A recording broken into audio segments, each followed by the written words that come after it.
사랑하는 성도 여러분, 11월 3일 수요일 아침입니다. 하나님 은혜와 평강이 함께하기를 축복합니다. 좋아요, 구독 꼭 눌러주세요. 천만 성도 큐티하는 그날까지 우리 함께 달려가도록 하겠습니다. 오늘 우리에게 주시는 하나님 말씀은 욥기 17장 6절로 16절까지의 말씀인데요, 우리 다 함께 8절과 9절 말씀을 읽도록 하겠습니다. 정직한 자는 이로 말미암아 놀라고 죄 없는 자는 경건하지 못한 자 때문에 분을 내나니, 그러므로 의인은 그 길을 꾸준히 가고 손이 깨끗한 자는 점점 힘을 얻느니라. 아멘. 욥에게는 이 세상에서 아무런 희망이 없습니다. 그저 그의 희망이 있다면 빨리 죽는 것이지요. 그러나 그 죽음이 믿음 없는 자의 마지막 그 결말에서 종지부를 찍는 그런 죽음을 이야기하지 않습니다. 그의 죽음은 고통으로 인하여서 잠시 쉬고 싶은 죽음입니다. 그의 죽음을 기다리는 곳에는 바로 하나님의 그 경륜과 하나님의 섭리, 그리고 하나님의 붙들어 주심을 기대하는 그 간절한 희망이 그 속에 녹아나 있다고 보시면 되겠습니다. 자, 욥은 친구 엘리바스에 의하여서 또 한 번 더 두 번째 정죄를 받고 도무지 그들의 이야기에서 희망이 없음을 바라봅니다. 그래서 욥이 이런 이야기를 합니다. 오늘 본문 말씀에서 하나님께서 그 나를 힘들게 만들어가지고 백성들의 속담거리, 그러니까 한마디로 백성들의 그 웃음거리가 되게 만들었다. 그래서 사람들이 나를 욕하고 내 얼굴에 침을 뱉고 나로 하여금 굉장히 수치스럽게 만들었다, 이렇게 말합니다. 그래서 나로 하여금 이 수치의 모든 제공의 원인자는 하나님이시다, 이런 이야기잖아요. 그러니까 하나님이 나를 그렇게 수렁에 빠뜨렸기 때문에 사람들이 나를 우습게 본다, 이런 이야기를 하고 있습니다. 그래서 내가 그 일로 인하여서 눈은 근심 때문에 어두워지고, 이 말은 눈물로 많이 흘렸다. 너무나 괴로워서 눈물에 근심의 눈물을 흘렸고, 나의 온 지체는 이제 중심을 잃어버리고 그림자같이 되었다. 허너적 그렇게 온 몸의 힘을 잃어버렸다. 그래서 내 몸은, 내 영혼은 지쳐서 이제 쓰러질 정도가 되었다, 이런 이야기를 합니다. 도무지 하나님은 말씀 안 하시지요. 그리고 친구들은 끊임없이 정죄하지요. 욥은 끊임없이 변론을 해보지만 도무지 지금 이 상황에서 종지부를 찍을 그런 어떤 기미가 안 보이죠. 그래서 욥이 자기 자신의 신세를 한탄합니다. 그런데요, 대반전이 일어났어요. 어떤 반전? 오늘 본 말씀 8절과 9절 보세요. 하나님은 내 상황을 이렇게 만들었고 친구들은 나로 하여금 나에게 모욕을 하지만, 그러나 진정한 지혜자가 무엇인지를 말해주고 있어요. 이런 이야기를 합니다. 정직한 자는 이로 말미암아 놀라고 죄 없는 자는 경건하지 못한 자 때문에 분을 낸다, 이런 이야기를 하고 있어요. 그러니까 정직한 자와 죄 없는 자가 지금 이 상황을 보고 깜짝 놀란다는 겁니다. 욥을 보고 오히려 시험이 들어서 정죄하는 것이 아니라, 진짜 정직한 자와 죄 없는 자는 지금 이 상황이 도대체 어떻게 해서 이렇게 벌어진 거야? 야, 욥이 이 죄 없는 의인이, 경건한 자가 이런 고통을 당한다면 우리는 그러면 어떨까?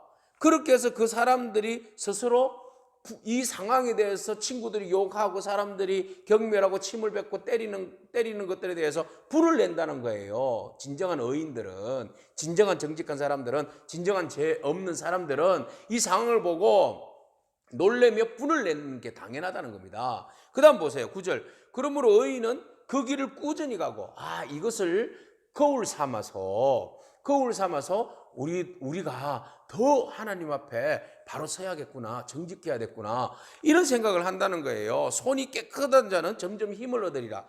그래서 그 사람들은 더 그 힘을 얻고 더 경건하게 하나님의 뜻 가운데 살려고 몸부림친다는 겁니다. 여러분, 지금 욥의 상황하고 반대로 가지 않습니까? 욥의 경건으로 인하여서 욥이 어려움을 지금 당하고 있는 그런 상황, 본인은 지금 죽고 싶다, 죽음이 나의 오히려 유일한 희망이다, 이런 이야기를 하면서도 친구들이 그렇게 잔인하게 자기에게 정죄하고 회개하라고 그런 이야기를 지금 두들겨 맞는 그 상황 속에서 오히려 욥이 이야기하는 것은, 오히려 진정한 정직한 사람과 죄 없는 사람은 이 상황을 보고 놀래며 그들이 더 하나님 앞에 경건함으로 나아가려고 노력한다, 이 이야기를 하는 겁니다. 이 말에는 욥의 강력한 본인의 그 의지가 들어있는 거죠. 그죠? 그래서 결론은 이런 거예요. 10절에 너희는 모두 다시 올지니라. 나에게 다시 돌아오라. 내가 너희 중에서 지혜자를 찾을 수가 없느니라. 두 가지 의미입니다. 하나는 그만 이야기하고 지혜 있는 척 하지 말고 가라. 꺼져버려. 이거고요. 하나는 뭐예요? 다시 지혜자가 되어서 돌아오라. 정직한 자와 죄 없는 자처럼 다시 이 상황을 제대로 보고 말이죠. 제대로 해석하고 제대로 의미를 부여해서 바른 자리로, 정죄하는 자리가 아니라 진짜 욥을 위로하고 함께하는 자리로 돌아와라. 이렇게 지금 욥이 이야기하는 겁니다. 그러면서 욥은 이제 나의 날은 다 지나갔고 내 계획도 내 소원도 다 끊어졌다. 지금 나의 상황은 암울한 상황이다. 지금 나는 이렇게 죽어간다. 나의 모든 소망은 끊어졌다. 이런 이야기입니다. 그러니까 극단적인 그 상황을 이야기하는데 그 극단적인 이야기 속에는 극단적인 희망을 노래하고 있다는 거예요. 이게 이제 초반부에 가졌던 욥의 그냥 막연한 불평, 불만, 그죠? 여기하고는 지금 뭔가 지금 달라지고 있다는 것을 보게 됩니다. 욥이 이 상황 속에서 고난을 통하여서 절망을 이야기하지만 절망으로 완전 좌절을 이야기하는 것이 아니라 절망을 이야기하지만 절망 가운데서도 이 모든 것들이 점점점 하나님의 경륜과 섭리 속에 있구나라는 것을 욥이 조금씩 깨달아가고 있다는 거예요. 그러니까 내가 의인인데 왜 하나님 나에게 고난을 주셨습니까? 도무지 이해가 안 됩니다.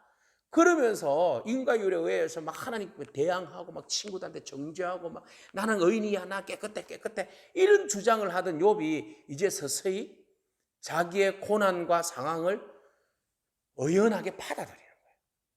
고난을 받아들이는 거예요. 상관없이 내가 의인인데 고난 받는 거 이런 거 아니고 그냥 의인도 고난을 받을 수 있구나. 의인도 죽음으로 갈 수 있구나. 이걸 의연히 받아들이게 된 겁니다. 이게 바로 고난 가운데 이루어지는 신앙의 성숙함이에요. 자, 보세요. 계속 욥은 그 죽음과 그 절망을 마치 희망으로 삼아서 노래하는 듯한 그런 뉘앙스를 우리에게 풍깁니다. 그들은 밤으로 낯을 삼고 빛 앞에서 어둠이 가깝다고 하는구나. 그들은 나에게 계속 정죄한다. 예, 악인은 밤낮도 모르고 구분할 줄 모른다. 이런 이야기를 한다는 거죠. 그래서 그들은 그렇게 나를 정죄하고 나는 13절로부터 보면 내가 죽음이 내 집이 되기를 희망하고 내 침상이 흑암에 펴놓으며 무덤에게 너는 내 아버지라 구더기에게 너는 내 어머니라 내 자매라 할지라도. 그러니까 이제 죽음과 아주 밀접한 관계 속에 가까이에 죽음이 내 문 앞에 놓여 있다는 겁니다. 나의 희망이 어디 있으면 나의 희망을 누가 보겠느냐? 여기에서 나의 희망은 없다. 이제 더 이상 살아나거나 회복되거나 어떻게 하는 그 어떤 희망, 내가 바라는 어떤 희망도 없다. 여기는 이제 죽음으로 가는 길밖에 없다. 우리가 흙 속에서 쉴 때에는 희망이 서울의 문으로 내려갈 뿐이니라. 그저 우리가 흙 속에서 죽었을 때는 이미 희망도 끝나고 희망도 죽음과 함께 사라져버리는 그런 상황으로 갈 수밖에 없다. 인생의 한계. 우리의 인생은 그냥 그렇게 고통 가운데 죽음을 소망으로 안고 그렇게 살다가 우리가 살고자 하고 회복되고자 하는 그 모든 희망도 다 그냥 죽음과 함께 사라지는 그런 존재야. 이렇게 욥은 정리를 합니다. 그렇다고 그의 인생 비관론자인가? 아니라는 거예요. 그런 인생임을 인정한다는 거예요. 인생은 아무런 희망이 없어. 죽음으로 끝나는 인생이야. 라고 인정하는 거예요. 인정하지만 그 죽음마저도, 그 고난마저도 나의 어떤 그 인과율에 의해서 오는 결과가 아니라 이 모든 것들이 누구의 손에? 하나님의 섭리에 있다. 하나님의 경륜 속에 있다. 그래서 그것을 의연하게 받아들이고 주님의 선하심을 따라서 하나님께서 나에게 의로운 길로, 선한 길로, 생명의 길로 하나님의 그 기뻐하시는 그 자리로 나를 이끌어 가시면 좋겠다. 나를 붙들어 주시기를 간절히 소망한다. 이 마음이 이 속에 깊이 담겨져 있는 겁니다. 그냥 투정만 부리는 욥이 아니라 이제는 투정을 넘어서서 모든 건 하나님의 섭리야. 그렇지. 그렇지만 내가 하나님 안에 있고 하나님이 내 안에 있으면 되는 거지 뭐. 자, 이런 방향으로 흘러가는 겁니다. 사랑하는 성도 여러분, 세상 사람들은 악인은 고난 가운데 살다가 고난의 끝이 죽음이라고 생각합니다. 그러나 우리에게는 아무리 힘든 고난도 죽음으로 끝나지 않습니다. 오히려 죽음이 있다 할지라도 그 안에 예수 그리스도가 있고 부활이요 생명이신 삶 소망이신 예수 그리스도가 우리 안에 있는 줄로 믿습니다. 그래서 죽음이 우리에게는 문제가 되지 않아요. 고난이 우리에게는 문제가 되지 않아요. 고난이 우리를 모든 소망을 끊고 죽음으로 끌고 간다 할지라도 우리는 그 속에서 우리와 함께 하시는 예수 그리스도가 계시고 또 우리가 죽음 다음에 죽음이 끝이 아니라 우리 뒤에는 고난이 끝이 아니라 그 뒤에는 우리에게 참 소망이고 생명이고 위로가 되시는 예수 그리스도께서 계시다는 사실을 여러분 바라보고 오늘의 고난 가운데 너무 초조해하거나 불안해하거나 안절부절하지 말고 어연하게 나의 고난을 받아들이고 즐기시기를 축복합니다. 아멘. 기도하겠습니다. 하나님 감사합니다. 죽음 같은 절망에서 참 우리에게 필요한 참된 위로자가 필요한데 세상에 그 누구도 지혜를 이야기하지만 우리에게는 좋은 위로자가 되지 못함을 바라봅니다. 오직 우리의 참된 위로자는 우리와 똑같은 고난을 당하시고 죽으시고 부활하시고 지금도 성령으로 우리 가운데 임재하셔서 우리를 도우시고 우리에게 힘과 능력으로 위로하시며 하나님의 은혜로 붙들어 주시는 예수 그리스도가 있음을 바라보고 믿음 안에서 모든 고난을 어연히 받아들이는 저희 모든 성도들이 될 수 있도록 축복하여 주옵소서. 우리가 하나님 앞에 모든 것을 맡기고 주님과 함께 우리가 모든 상황 가운데 있음을 알고 나아갈 때 큰 위로가 되고 큰 기쁨이 되는 줄로 믿습니다. 우리의 그 믿음을 하나님 붙들어 주시고 절대로 흔들리지 아니하도록 우리를 더욱더 강건하게 하옵소서. 예수님에게 하신 이름으로 기도합니다. 아멘. 오늘도 믿음으로 승리하길 축복합니다. 아멘.